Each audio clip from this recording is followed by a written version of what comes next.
మత్తయి సువార్త 18వ అధ్యాయము 2వ వచనం నుంచి చదువుకుంటూ ముందుకు వెళ్దాం పిల్లరా. ఆయన ఒక చిన్న బిడ్డను తన యొద్దకు పిలిచి వారి మధ్యన నిలవబెట్టి ఎట్లనమాట. అనేక మంది ప్రజలు ఉన్నారు అక్కడ, అనేక మంది శిష్యులు ఉన్నారు, అనేక మంది ప్రజలు ఉన్నారు. వారి మధ్యనంట ఒక చిన్న బిడ్డను నిలవబెట్టి మాట్లాడతాడు. ఎవరో ప్రభువు వారు నిలవబెట్టి మీరు మార్పు నుండి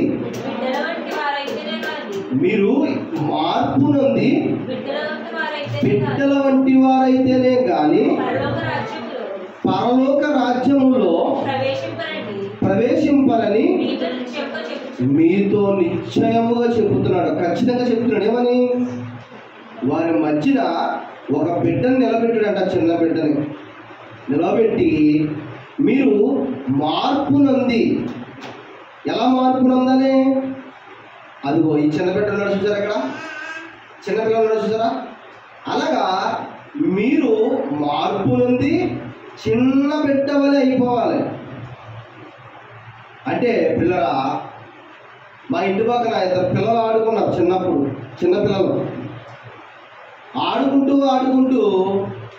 అందులో ఒకడు పిల్లోడిని ఆడుకున్నప్పుడు మెట్లు మించి అలాగ అన్నాడు.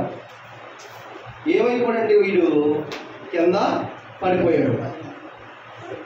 కింద పడిపోయేటప్పటికి పిల్లరా, చిన్నపిల్లడు కింద పడిపోయేటప్పటికి ఆయనకి తలకే చిన్న దెబ్బ తగిలింది. ఇలా ఆడుకునేటప్పుడు ఈ తోపులాటలో కింద బిడ్డ చిన్నపిల్లడు పడిపోయాడు. తోసింది చిన్నపిల్లడే. ఇద్దరు ఆడుకుంటా ఒకడికి ఎండినాడు పడిపోయేటప్పటికి వీళ్ళమ్మ వాళ్ళమ్మ కలిపి అక్కడ జుట్టు పట్టుకుని పెద్ద గొడవ అయిపోయింది. ఇంతకీ ఇద్దరు దెబ్బలాడుకుంటూ ఉన్నారు అక్కడ. ఈడు మళ్ళీ కలిసిపోయి ఆడుకుంటున్నారు. అక్కడ పక్కన ఇసుకొట్లను ఆడుకుంటున్నారు. ఆ దెబ్బ తగిలినోడేమో కాలు ఎట్టాడు, పైన ఇసుకేసి కొట్టినోడు గుడి కింద కట్టి మళ్ళీ ఆడుకుంటున్నారు. ఇక్కడ ఏం జరుగుతుంది? దెబ్బలాట జరుగుతుంది. అంటే పిల్లరా, చిన్నపిల్లలకి మనసులో ఒకటి పెట్టుకుని పైకి ఒకటే మాట్లాడడం రాదు. కుశబ్దం అనేది పిల్లలకే తెలియదు, రాజకీయాలు తెలియదు, కుతంత్రాలు తెలియదు. అందుకు దేవుడు ఏమంటున్నాడంటే, మనిషిని అపవిత్ర చేసేది ఏంటంటే మీ హృదయంలో కుశబ్దంతో నిండిపోయిన మనసుని మీరేం చేయాలంట? తీసివేసి చిన్న బిడ్డలు పోలేవారే మరి నడుచుకోవాలంట. ఎవరమ్మా? పెద్దవాళ్ళైన మనము చిన్న బిడ్డని పోలి నడుచుకోవాలి. చూడండి ఎంత బాగుంది. చూడండి అన్నమాట.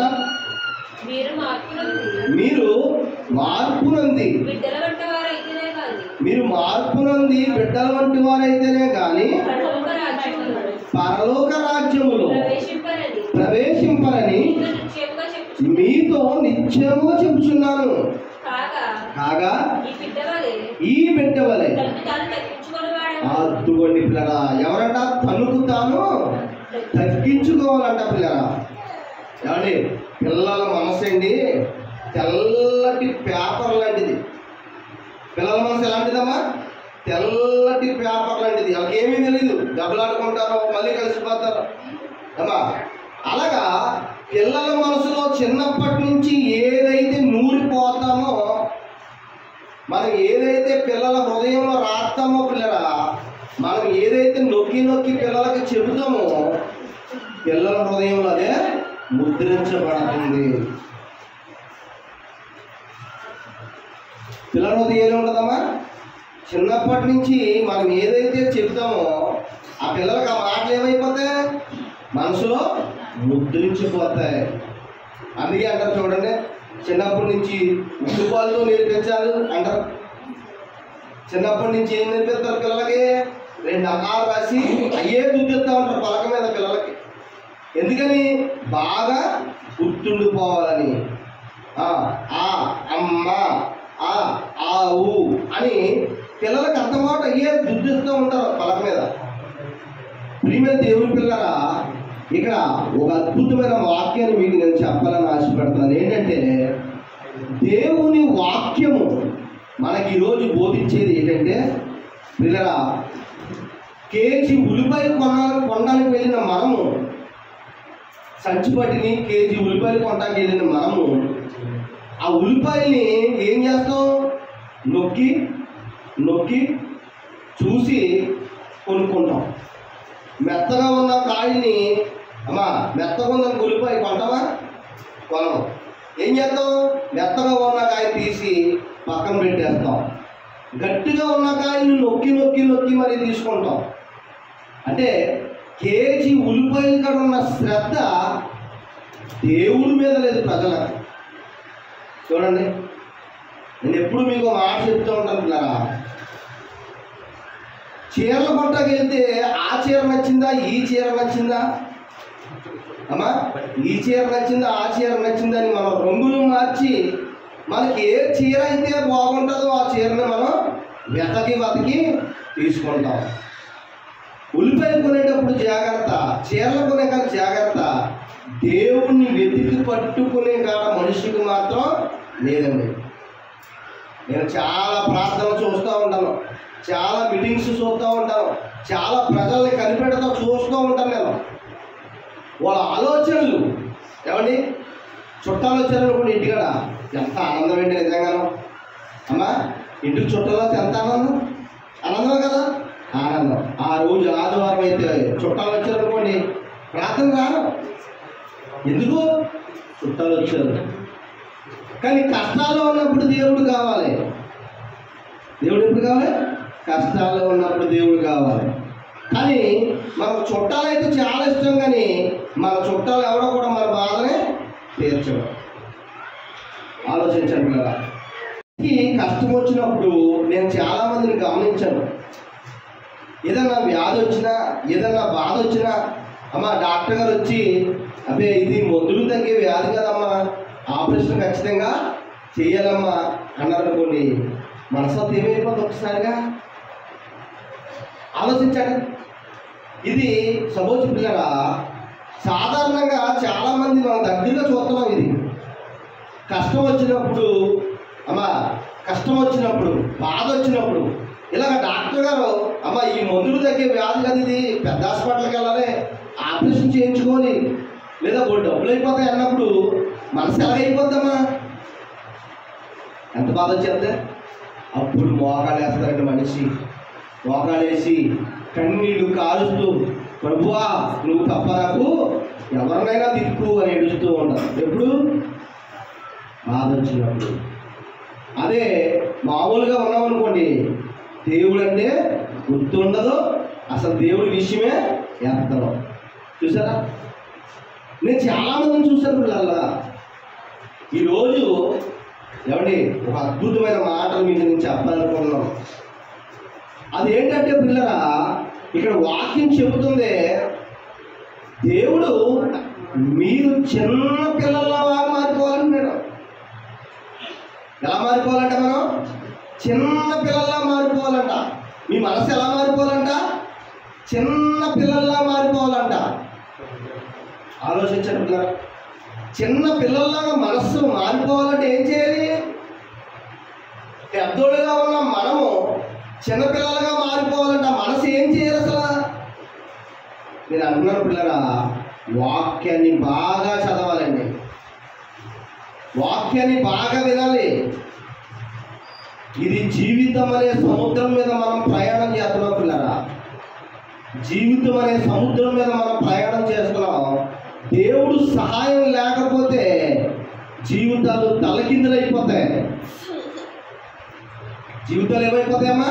తల్లకిందులైపోతాయి. నేను ఎప్పుడు చెప్తా ఉంటాను, వాక్యం చదవాలి, వాక్యం నేర్చుకోవాలి. నేను మీకు చెప్పే ప్రతి మాట కూడా గుర్తుండిపోయేలాగా చెప్తాను. ఎందుకు అనుకున్నారు? ఇద్దరు ముగ్గురు గురించి, నీతిమంతుల గురించి చెప్పను, ఒకళ్ళ గురించి చెప్తాను, దాని వివరణ మీకు ఇస్తాను. ఎందుకంటే గుర్తుండిపోవాలి.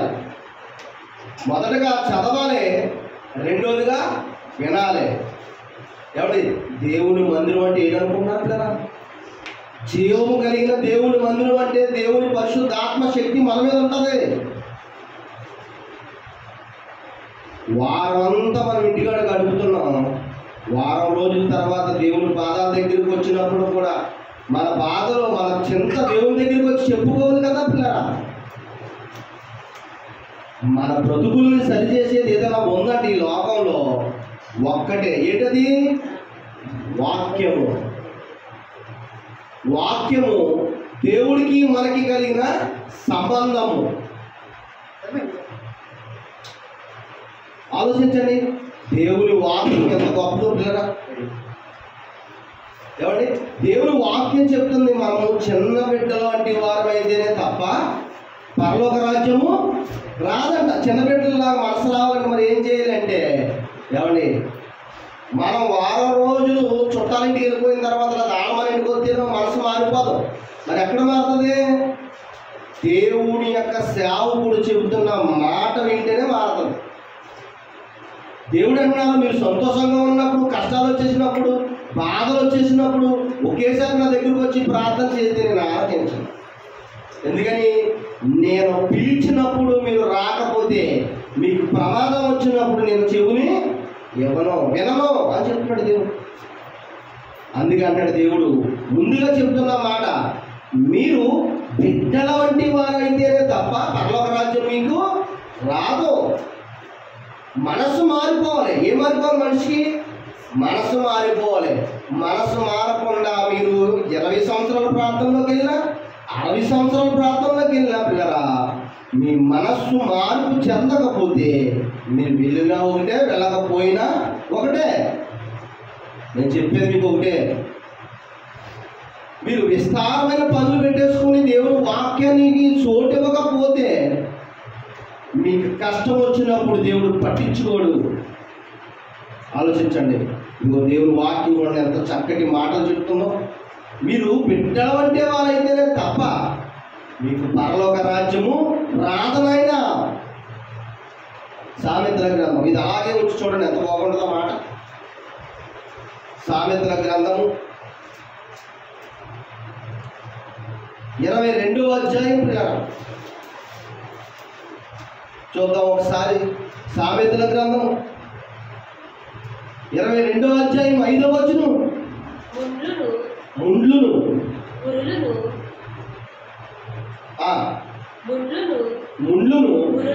ఉర్లును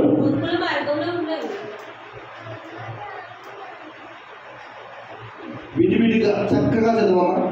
కంగారుగా ఏమొద్దు, జాగ్రత్తగా చదవండి. ముండ్లును ఉరులును. ముండ్లు అంటే మనకు తెలుసు, కంచెత్ర ముళ్ళు, మరి కొమ్మ ముళ్ళు ఎలా ఉంటాయో తెలుసు కదా.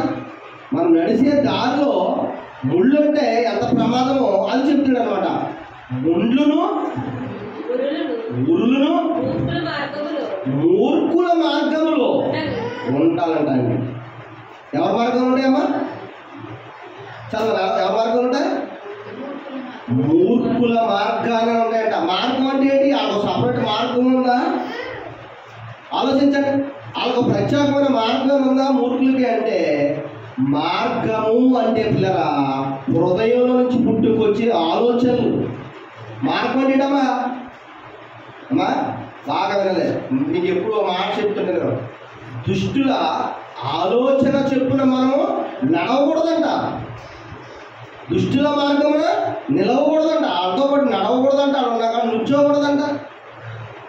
అది అంటడం, దుష్టుల ఆలోచన చెప్పున నడవక, పాపుల మార్గమున నిలవక, అపహాసకులు కూర్చున్న చోట కూర్చుండగా, యెహోవా ధర్మశాస్త్రమును దివారాత్రములు ధ్యానించువాడు ధన్యుడు. ఏది ఇప్పుడు మనం చదువుతున్న మాటకి, బయట జరుగుతున్న సంఘాల్లో జరుగుతున్న ప్రజలకి ఈ వాక్యాన్ని జోడించి దగ్గర పెట్టి చూడండి. దుష్టుల ఆలోచన చెప్పున నడవక, పాపుల మార్గమున నిలవక. అంటే ఏంటనుకున్నారు? దుష్టుడు ఆలోచించే ఆలోచనే పాపపు మార్గం. దుష్టుడు ఆలోచించే ఆలోచనే పాపుల మార్గం. వాడితో నడితే, ఆ మార్గంలో నడిస్తే ప్రమాదం. ఇప్పుడు చదువు ఎంత బాగుందన్నమాట. ముళ్ళును ముళ్ళును మూర్ఖుల మార్గంలో ఉన్నాయంటండి. ఏంటయ్యి? ముళ్ళున్నాయంట, ముళ్ళున్నాయంట, మూర్ఖుల మార్గంలో ఉన్నాయంట పిల్లరా. ఆ ఆలోచనలో ఉన్నాయంట. నిన్ను ఆలోచన ద్వారా ఆ ముళ్ళ దారిలో తీసుకుపోతాడు. అక్కడికి వెళ్ళాక ముళ్ళు చిక్కుపడిపోతాయి. పెట్టలకి వలేసినప్పుడు పిల్లరా, ఆ వలేసినప్పుడు పెట్టలకి ఉచ్చు వెళ్తాడు. ఒక పక్షిని పెడతాడు అక్కడ. ఆ పక్షి అరుస్తూ మేత మేస్తూ ఉంటుంటే అక్కడ ఏదో ఉన్నాయని చెప్పి ఉన్న పక్షులు కూడా అక్కడ దిగిపోతాయి. దిగిన వెంటనే ఉచ్చులో చిక్కుపడిపోతాయి. అలాగా దుష్టుడు మూర్ఖుడు ఆలోచన మార్గాన్ని చెప్తున్నాడు. వాడి మార్గము వాడి ఆలోచనలలో ముళ్ళున్నాయంట, ముళ్ళున్నాయంట. తన్ను కాపాడుకునేవాడు. అదుగోండి పిల్లరా, ఎవరైనా సరే మనం కాపాడుకోవాలన్నా, మన బిడ్డలు కాపాడుకోబడాలన్నా, అంటే మంచి మార్గంలోకి వెళ్ళాలన్నా, చెడు మార్గంలోకి వెళ్ళకుండా వాడిని మనం ముందుగా మన బిడ్డలు ఏం చేయాలి? గద్దించాలి, తప్పించాలి. మనం వెళ్ళకుండా ఉండాలన్నా మనకి ఇదిగో అమ్మ లాంటి వాక్యం ఉన్నది, మంచి మార్గంలో నడిపించే వాక్యం ఉంది మనకి పిల్లరా. సేవకులు చెబుతున్న ముచ్చలని మాటలు మనం గద్దిస్తున్నప్పుడు దుష్టుల ఆలోచనలోకి మనం వెళ్ళకూడదు, దుష్టుల మార్గాల్లోకి మనం నడవకూడదు, అపహాస్యులతో పాటు కూర్చోకూడదు, బూతులు మాట్లాడేవాడితో కూర్చోకూడదు. ఆ కూర్చోండి ఏమవుతుంది అంటే వాళ్ళతో పాటు నువ్వు కూడా 4 మాటలు డబల్ మీనింగ్ డైలాగ్ అర్థం అంతే. చూసారా? ఆలోచన చేయండి పిల్లరా, ఆలోచన చేయండి. అందుకే అంటాడు మీ పిల్లలకు కూడా ఏం చేయాలి? దుష్టుడు మార్గంలోకి, మూర్ఖుడు ప్రవర్తనలోకి వాడితో నువ్వు స్నేహము చెయ్యకు అని చెప్పాలి. మూర్ఖులతో స్నేహం చేయకు నాయనా, వాడైపోతావు. వాడి మార్గంలో ముళ్ళున్నాయి, వాడి మార్గంలో ఊళ్ళున్నాయి అని చెప్పాలంట పిల్లరా. ఇందాక దాంట్లోకి వెళ్ళిపోదాం, మత్తయి సువార్తలోకి వెళ్ళిపోదాం. మత్తయి సువార్త 18వ అధ్యాయము 3వ వచనం. మీరు మార్పు నుండి బిడ్డలు అంటే వారైతేనే కానీ పరలోక రాజ్యంలో ప్రవేశింపరని నేను మీతో నిశ్చయముగా చెప్పుచున్నాను. కాగా మీ బిడ్డ వలె, అదుకోండి మీ బిడ్డల వలె అంటే చిన్న పిల్లల వలె తనను తాను తగ్గించేసుకోవాలి. వారే పరలోక రాజ్యంలో గొప్పవారు. మరియు ఇలాంటి ఒక బిడ్డను నా పేరట చేర్చుకునేవాడు నన్ను చేర్చుకును. అదుకోండి నా యందు విశ్వాసం ఉంచువాడు ఈ చిన్నవారిలో ఒకరిని. అదుకోండి పిల్లరా, మీకు మాట చెప్పమంటారా?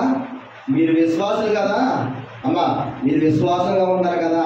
మన విశ్వాసాన్ని ఎవరైనా పాడు చేయాలని ఆలోచిస్తే, విశ్వాసంగా దేవుని మందిరంలోకి వెళ్తున్నప్పుడు మీ హృదయంలో విషాన్ని నాటితే, కొంతమంది అంటారు మీ పాస్టర్ గారు అలాగండి, మీ పాస్టర్ గారు అలాగని అంటారు. అవునా కదా? కొంతమంది అంటారు మీ సంఘం అలాగా, మీ సంఘం ఎలాగా అంటారు. కాబట్టి వాక్యాన్ని వాక్యంగా తీసుకోవాలి మీరు. అలాగని చెడ్డ పాస్టర్ గారి దగ్గర ఉండి ఆయన కాళ్ళగా ఉండమని నేను చెప్తులేదు మీకు. మంచోడి మాట వినండి, సత్యం చెప్పేవారు వాక్యాన్ని వినండి, సత్యానికి చెవులమండి పిల్లరా. నేను చెప్తున్న మాట మంచిదో కాదో కాదు, వాక్యంలో ఉందో లేదో కూడా చూడండి.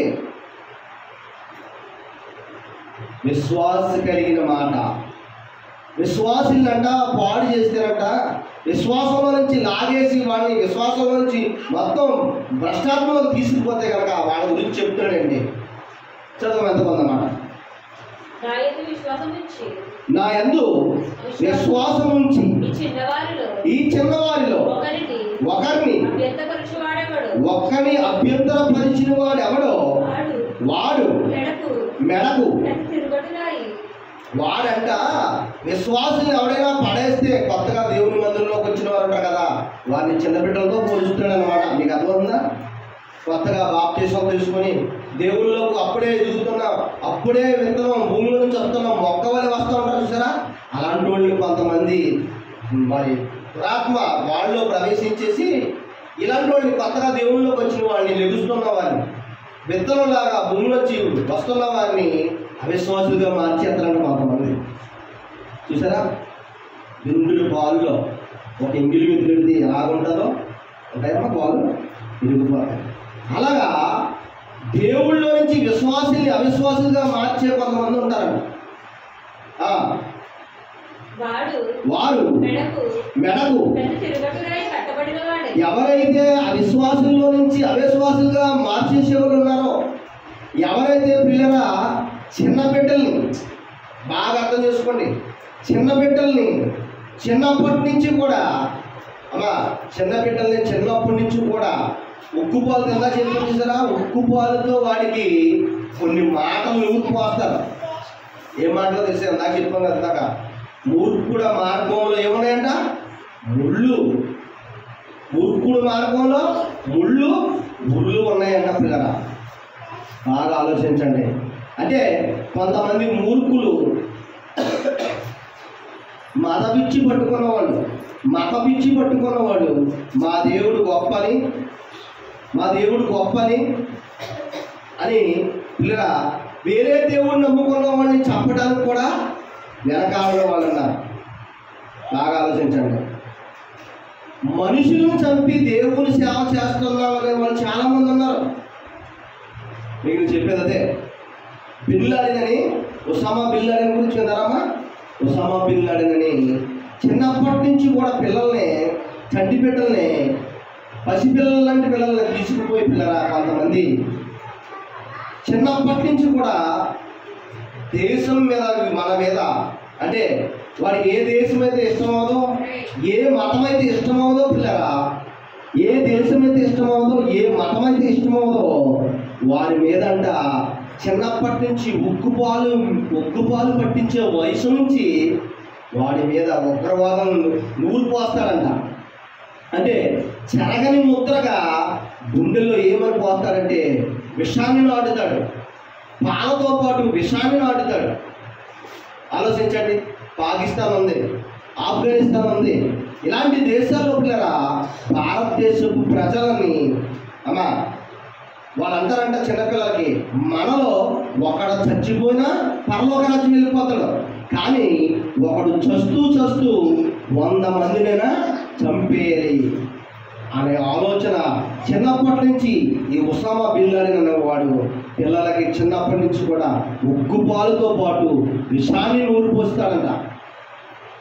విషాన్ని నూరు పోస్తాడు ఇంతకుముందు పిల్లల, ఇంతకుముందు జరిగింది ఇది. అలాగా అమెరికా మీద ఎన్నోసార్లు దాడులు చేసి పెద్ద మరి బిల్డింగ్స్, అపార్ట్మెంట్లు లాంటి ఎన్నోసార్లు కూల్చేశాడు పిల్లల. అపార్ట్మెంట్లు లాంటి కూల్చేశాడు. వాడు ఉన్న ఆ ప్రదేశం నుంచి ఒక దేశంలో స్టాండర్డ్గా ఉండేవాడు కాదు. కొంతకాలం పాకిస్తాన్లో, కొంతకాలం ఆఫ్ఘనిస్తాన్లో ఇలా ఉంటా పిల్లల ఆడికి వేల కోట్లు ఆస్తున్నప్పటికీ కూడా ఏంటి పిచ్చి అంటే దేవుడిని నమ్ముకున్న ప్రజల్ని బ్రతకనివ్వకూడదు అన్నదే పిచ్చి. ఏ పిచ్చి? నా దేవుడే గొప్ప తప్ప ఉన్న దేవుళ్ళు గొప్ప కాదు, వాళ్ళని బ్రతకనివ్వకూడదు అని చెప్పి మన దేవుడు నువ్వు ఒక్కడవే 100 మందిని చంపితే మన దేవుడు నిన్ను దీవించి పరలోకానికి తీసుకెళ్తాడని చిన్నప్పటి నుంచి నూరు పోసాడని. అలా నూరు పోసి ఏమైందో తెలుసా పిల్లరా, అనేక మందిని ఆఫ్ఘనిస్తాన్లో ఉంటే 4,000 మంది పిల్లల్ని, 4,000 మంది పెద్దవాళ్ళని మార్చేసేవాడంట. ఎలాగా? ఉగ్రవాదులుగా, తీవ్రవాదులుగా, దేశద్రోహులుగా. వాడు ఎక్కడుంటే అక్కడ అనేక మందిని మార్చేసేవాడట. అవి మంచి మాటలా చెడు మాటలమ్మా? అంటే ఉగ్గుపాలతో ఏమి ఊరిపోతున్నాడు? విషాన్ని నాటుతున్నాడు. పిల్లరా మంచి మాట ముగింపుకు వచ్చాం. దేవుడు అంటున్నాడంటే వాడు చచ్చిపోయినప్పుడు ఎలక కన్నంలో దూరితే దాన్ని బయటికి రావడానికి కొన్ని రైతులు పొలాల్లో పొగ పెడితే ఆ కన్నం నుంచి ఆ పొగ తట్టుకోలేక బయటకు వస్తే, అలాగా అమెరికా ప్రభుత్వం ఒబామా అధ్యక్షుడిగా ఉన్న సమయంలో అమెరికా ప్రభుత్వం వెతకి పట్టుకుంది. ఎక్కడ ఉన్నవాడిని? కన్నంలో ఉన్న ఎలకలు లాగి తీసినట్లుగా ఆ ఉసామా బిన్ లాడెన్ అనే వాడిని పట్టుకుని కాల్చేసి ఏం చేశారో తెలుసా పిల్లరా? చెప్పంటారా ఏం చేశారో? కాల్చి చంపేసి ఆ శవం ప్రకృతి చూడలేదు పిల్లరా. ఏం చేశారు తెలుసా? ఆ శవం బయటికి కనిపించకుండా సముద్రంలోకి పడవ మీద తీసుకెళ్ళి లోతైన సముద్రంలోకి ఆ బరువైన పెట్టిలో ఆ శవాన్ని పెట్టి సముద్రంలో ముంచేశారు. నేను ఈ యొక్క ఆ పాఠానికి పెట్టిన పేరు ఏంటంటే ప్రకృతి చూడని శవం. మీకు అర్థమైందమ్మా? ఎక్కడైనా యాక్సిడెంట్ అయితే అనేక మంది చూస్తారా? కానీ ఈ భయంకరమైన తీవ్రవాదిని, ఈ ఉగ్రవాదిని అమ్మా ఎలా చంపారు తెలుసా? కాల్చి చంపేసి బరువైన పెట్టిలో పెట్టి సముద్రంలోకి మధ్యలోకి తీసుకెళ్ళి లోతైన సముద్రంలో వదిలేశారంట. ఇప్పుడు మనం చదువుతున్న వాక్యం ఒక్కసారి చదవండి. ఎంతమంది మాట? వాడు పైన చదవమ్మా. నా యందు విశ్వాసం ఉంచు, ఈ చిన్నవారిలో ఒకరిని అభ్యంతరపరిచిన వాడు ఎవడో వాడు మెడకు పెద్ద తిరగటి రాయి కట్టబడిన వాడై మిక్కిలి లోతైన సముద్రంలో ముంచివేయబడుటే వాడికి మీరంట. ఇదేం మరణం అండి బాబు! నేను ఎన్నో చావుల గురించి అన్నాను. నేను కిరసనాలు వేసుకుని కాలుకోవడం గురించి అన్నాను. పోలీసులు కాలు చంపడం గురించి అన్నాను. చంపేసి మొక్కలు చేసి కప్పెట్టేసిన గురించి విన్నాను. ఇదేంటంటే బరువైన తిరగట రాయి కాడికి మెడకి కట్టి ఎక్కడంటమా లోతైన సముద్రంలో అంట. అంటే ఆ శవాన్ని ప్రకృతి ఏది కూడా చూడకూడదు. చూసారా ఎంత భయంకరంగా ఉందో ఈ మరణం? నేను ఎందుకు చెప్తున్నాను ఈ ఉసామా బిన్ లాడెన్ గురించి? కదా అనేక మందిని చంపేశాడు, అనేక మంది అమాయకుల్ని రక్తపాతాలు సిందించాడు, అనేక మంది హృదయాల్లో చెరగని ముద్రను నాటేశాడు. చూసారా? ఇదేంటంటే బాబు, యేసుక్రీస్తు ప్రభువు అండి పాపులుగా ఉన్న మన కొరకు, దుర్మార్గులుగా ఉన్న వారి కొరకు అమ్మా ఆయన రక్తాన్ని చిందించాడండి. ఎంత గొప్ప మనసు అండి అసలు!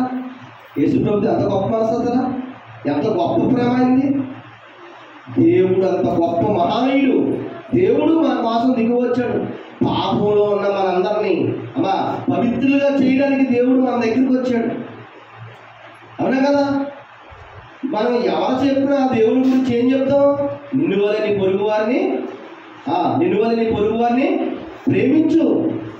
ఇదేంటి 100 మందిని చంపితే నీకు పరలోకం ఇస్తానన్న మాట అదేంటిది? అదే మాట. చూసారా? అందుకు అన్నాడు దేవుడు, అలాంటి భయంకరమైన మనస్తత్వం కలిగిన వారిని ప్రకృతి కూడా చూడలేని భయంకరమైన మరణం అంటే ఆ శవం లోతైన సముద్రంలో పెద్ద తిరగటి రాయి కట్టి ఎక్కడంట లోతైన సముద్రంలో అయితే అదే వేలని పెడతాడు. అంతకంటే భయంకరమైన మరణం ఉందండి. ఇంకా అంతకంటే భయంకరమైన బాధ ఉంటుందంట. ఎవరి కోసం? విశ్వాసుల్ని పాడు చేసేవారు, అన్యాయంగా చిన్న బిడ్డల్ని పాడు చేసి వారి మనసులో ఉగ్రవాదులుగా ముద్ర వేసిన వారిని, దేశద్రోహులుగా చిత్రించే వారిని, క్రైస్తవుల్ని చంపేమనే వారిని, చర్చిల్ని కూల్చేసిన వారికి భయంకర మరణం ఉంటుంది పిల్లరా. దేవుడు వదిలిపెట్టడు అమ్మా. దేవుడు వదిలిపెడతారా? వదిలిపెట్టడు. ఆలోచించండి. ఇదిగో దేవుని బిడ్డలు పాడు చేయకూడదు పిల్లరా. దేవుడు అంటున్నాడు, ఒక చిన్న బిడ్డని మీ ముందు నుంచోబెట్టాడు. నుంచోబెట్టామన్నాడు, ఈ బిడ్డల వారంటే మీరు మనస్సు మారితేనే తప్ప మీకు పరలోక రాజ్యము రాదు. రోమిలకు రాసిన పత్రిక ముగించుకుందాం. 8వ అధ్యాయం 13వ వచనం.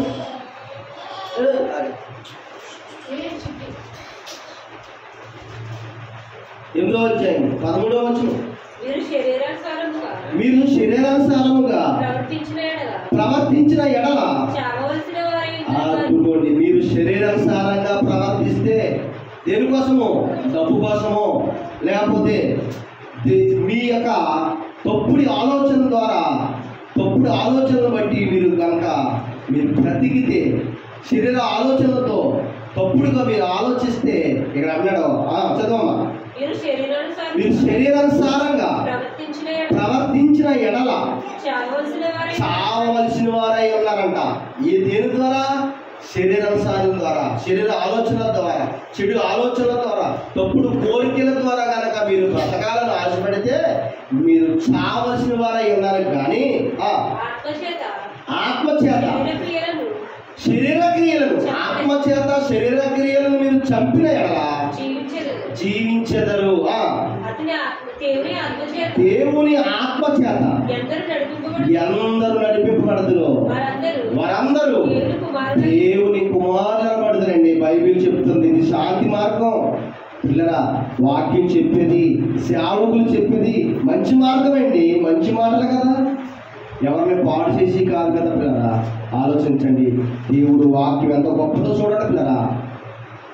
మన ప్రభు మనకు మాదిరిగా బ్రతికి చూపించాడు. ప్రభుని నమ్ముకున్న శిష్యులు మాదిరిగా బ్రతికి చూపించారు. క్రైస్తవులుగా ప్రభుని నమ్ముకున్న మనందరం కూడా మాదిరిగా బ్రతుకుతున్నాం పిల్లరా. మనం ఎవరిని పాడు చేస్తలేదు.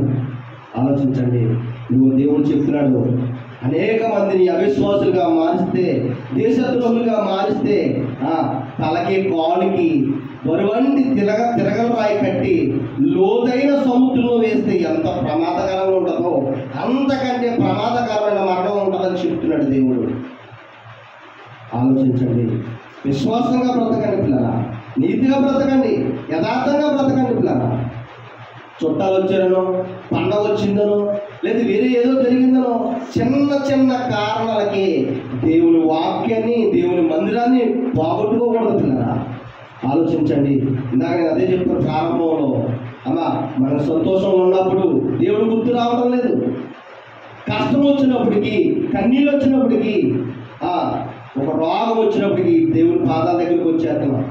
అది రాకుండా దేవుని దగ్గరికి వస్తే మంచిది కదా పిల్లరా. ఆలోచించండి, అవునా కదమ్మా? అది రాకుండానే, ప్రమాదం రాకుండానే, ఇబ్బంది రాకుండానే, కష్టం రాకుండానే నువ్వు దేవుని పాదాల దగ్గరికి వస్తే ఎంత బాగుంటుంది చెప్పండి. జనన మరణాలు దేవుని వశంలో ఉన్నాయంట. జనన మరణాలు ఎవరి వశంలో ఉన్నాయమ్మా? దేవుని వశంలో ఉన్నాయంట. కాలగతులు యెహోవా వశంలో ఉన్నాయంట. ప్రతిదీ ఆయన చేతిలో ఉంది పిల్లరా, ప్రతిదీ ఆయన చేతిలో ఉంది. కాబట్టి నువ్వు అన్నీ బాగున్నప్పుడే దేవుని పాదాల దగ్గరికి వచ్చి నీ బ్రతుకు బాగుంటుంది, ముందు ముందు మీ భవిష్యత్తు బాగుంటుంది, మీ బిడ్డల భవిష్యత్తు బాగుంటుంది. మీరు ఎప్పుడైతే దేవుని ప్రార్థనకు వచ్చారో, దేవుని వాక్యం వింటున్నారో, మీ జీవితాన్ని సరి చేసుకున్నారో మీ కుటుంబాలు బాగుంటాయి పిల్లరా. ఆలోచించండి, ఇంత విలువైన సమయాన్ని, ఇంత విలువైన మాటల్ని పోగొట్టుకోకుండా చిన్న చిన్న కారణాలకి దేవుణ్ణి వదులుకోవద్దు పిల్లరా. దేవుణ్ణి వదులుకోవద్దు. మీరు అంతమాట ప్రార్థన చేసుకోవాలి. మీకు ఎప్పుడు చెప్తూ ఉన్నాను, అంతమాట ఏం చేసుకోవాలి? ప్రార్థన చేసుకోవాలి. లెక్కనే ప్రార్థన చేసుకోవాలి. బయటికి వెళ్ళినప్పుడు ప్రార్థన చేసుకోవాలి. మరలా ఇంటికి వచ్చినప్పుడు ప్రార్థన చేసుకోవాలి. ఖాళీ సమయంలో బైబిల్ చదవగలిగిన వారు బైబిల్ చదవండి. వాక్యం వినగలిగిన వారు వాక్యాన్ని వినండి పిల్లరా. దేవుని మందిరాన్ని చిన్న చిన్న ఆలోచనలకి, చిన్న చిన్న అవసరాలకి దేవుని సన్నిధి మానవద్దు. నీతిగా, యథార్థంగా, విశ్వాసంగా దేవుని పాదాల దగ్గర ఉంటే మన జీవితాలు బాగుంటాయి, మన కుటుంబాలు బాగుంటాయి. ముందు ముందు మనకు వచ్చే మంచి రోజులు వస్తాయి పిల్లరా. కాబట్టి దేవుని పాదాల దగ్గర ఉన్నారని కోరుకుంటూ ఇచ్చిన వాక్యం దేవుడు దీవించును గాక.